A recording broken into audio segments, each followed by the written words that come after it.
I know that the MLB is on its all-star break, but guess what? There are still plenty of prize picks plays to hammer. We see the DGF DFS optimizer. We see a ton of green. Guess what? That means all of these green plays are good to put into a PrizePicks entry. I found 6 for you guys to tail. If/when we get all 6 to cash, we will 25x our money, turning $20 into $500. That sounds pretty nice. Before we get into the plays, real quick, just a couple notes specifically for how to use PrizePicks. Number one, the best bang for your buck in terms of profitability is to use a 5 or 6 pick entry. Based on the payouts, you're getting the best value there with 5 or 6 picks. I know it's a little bit scary because you need to hit 5 or 6 to make your money, but the thing to keep in mind is you really only need to hit like 5% in order to be profitable in the long run. So if you lose 9 straight and you win that 10th one, guess what? You're making money from those 10 slips. So don't get discouraged if you go on a little bit of a cold streak with these 5 or 6 pick options, because again, you only really need to hit 5% to make money. But the thing that I love about PrizePicks is this payout is the exact same no matter what plays you add. So I have a WNBA play and a bunch of esports, League of Legends, I believe is the specific one. So let's just look at this WNBA play. We see the payout here, right? 6 correct, 25 extra money, 20 to win 500. Right now I'm taking this NBA player to go more than 14 points. What happens if I click less than? Literally nothing from our payout changes. The exact same payout. And if you think about it, that's insane when you compare that to how the actual sportsbooks operate, right? Like, let's just look at this play here. FanDuel has this priced at minus 136. This sportsbook here has it priced at minus 161. They're telling you how likely they think this play is to hit. But the fact that we can take it on PrizePicks means we're not getting charged any extra juice. Now, this is a play that I love. Depending on when you're watching this, you can add this to an entry. Sabrina Ionescu under 2.5, 3 pointers made.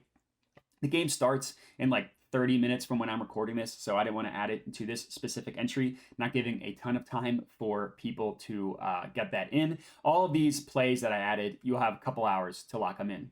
But that's generally the strategy on PrizePicks. You let the sportsbooks tell you what plays they deem likely to hit, then you put those into a PrizePicks entry. And the daily grind, the DGF DFS optimizer is perfect for finding plays on PrizePicks, right? You see, and not just PrizePicks, I should say, we see all the DFS platforms here that you can use. Underdog, NHA, all the way to Thrive.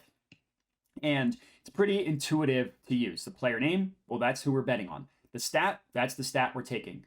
O/U is just telling us whether we're taking the over or the under. And then we have the PrizePicks line and the sportsbook line. Now, I'll get to these in just a second because this is important.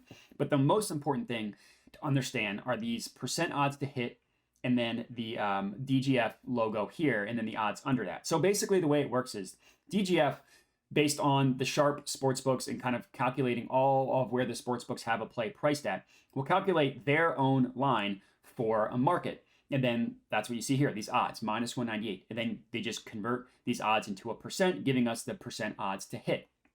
Now, for 5 or 6 pick options, you generally want to stay above. It's like 54.2% in terms of percent odds to hit. That's where the profitability, kind of the break-even number for 5 or 6 pick options. So like all these options here at 55, 58, 50, 55, 54, these are all good. And if you have a 58 percenter, that means you have the ability to play one of these kind of lighter green or one of these yellow plays because you're still getting overall above that 54.2.3% mark. So we can get into it. The first play, I'll just kind of talk through my logic for all of these. It's a esports play. The player name, Gory, we're taking him to go under map 1 kills. So that's our first play here, Gory, less than 3 map 1 kills. So this is an example of a DFS line discrepancy. And what that means is the PrizePicks line of the stat itself is different than the sportsbook line. And you can see that being shown to you right here. So PrizePicks prices his over-under at 3. Well, the sportsbooks price it at 2.5. And that half point, half stat, whatever you want to call it, difference is massive with numbers as low as this, right? Going from 2.5 to 3. That's like, depending on how you want to associate and assign probabilities and stuff, that's like a 15, 25, 30% difference going from 2.5 to 3. So the fact that PrizePicks prices this at 3 and every other book prices it at 2.5, that is that is the other sports books telling you they think the most likely scenario here is that Gory goes under 3 map 1 kills. And then if you want to look at the odds, DGF calculates it at -198, giving you a percent to hit at about above 58%, 58.26%. That's an awesome play. This is play number 1. Next up, another esports League of Legends play, Jojo Pion. I don't want to totally butcher this guy's name. We're taking him to go under 4 map 1 kills. We see that locked in right here. Jojo Pion under 4 map 1 kills. This is another example of a DFS line discrepancy where PrizePicks has this at 4. The other sportsbooks have it at 3.5. DGF calculates the win percentage of this one to be at about just below 58% at 57.96 at -195 of their that's what they have their odds at. Awesome play. Next up, another esports League of Legends play, Dokla to go under 2 map 1 kills. We have this locked in right here. A lot of these esports ones are going to be an example of a DFS line discrepancy, and it's the same exact logic here. PrizePicks has this at 2. Sportsbooks have this at 1.5. That's inherently the sportsbooks telling you they think that the more likely scenario is that he goes under 2, and then the odds have it at -180 with a 56.5 roughly percent win percentage. Now this fourth play isn't, again, not officially going to be a play on this entry because the game starts soon, but I just want to talk through it because this is an example of a play that's not going to be a line discrepancy. We see that the PrizePicks line's at 2.5, the sportsbook line are at 2.5 as well. The reason why this is a play is because look at where the sportsbooks price it. They're heavily favoring the under here at -136, and then the other sportsbook has it at -161. So, using a weighted average, calculating all the different sportsbooks and where they have their odds at, DGF kind of takes into account all of the sportsbooks where they price odds and then gives heavier weight to the sharper sportsbooks. And that's how they get the odds for the plays here. We see that at -147, giving this just below a 56% win percentage. So again, it's not in my entry. We don't see it here.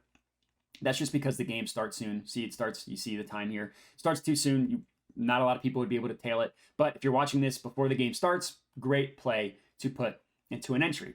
So the fourth one that we have, so we locked in these 3. The fourth one is another League of Legends. Na Kyung, this time we're taking an over to go more than 2 map 1 kills. We see that play right here. Map 1 kills over 2. This is another example of a DFS line discrepancy, except just the opposite of what we've been talking about. PrizePicks has it at 2. The sportsbooks have it at 2.5. Inherently, there's value on him to go over 2 to the point where DGF has this at -157. Win percentage, 55.67%. Well above the number that we need. That's our fourth play.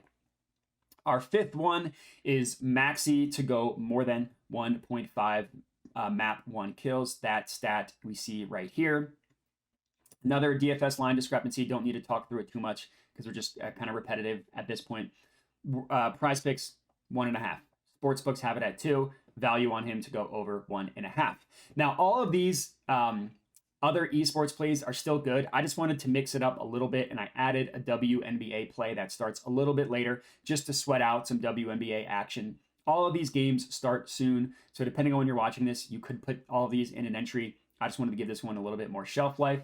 So the one that I added is this play right here. Ezzy McGeber, I don't want to totally butcher her name, to go over 14 points. So this is a little bit lower than the individual break-even number that I mentioned. And we can see the color code kind of tells you that, right? It's not completely red, but it's not light green either. But the fact that we have a 58%, a 57%, a 56% gives us the ability to go a little bit below the break-even number, because if you take the average of our 6 entries, it's well above the break-even number. So here's a WNBA play again, over 14 points. That's what PrizePicks has. The sportsbooks have it at 14.5. You can see the odds for the 14.5 as well. They're still favoring the over. So DGF calculates this to be at about minus 134, giving us just below a 54% win percentage at 53.77. We see that play right here. And there we have it. All 6 plays for this PrizePicks entry. 25 XR money when we get this to cash. So if you are tailing, comment and let me know. Other than that, remember to like the video, subscribe to the DGF YouTube channel. Thank you guys for watching and have a good one.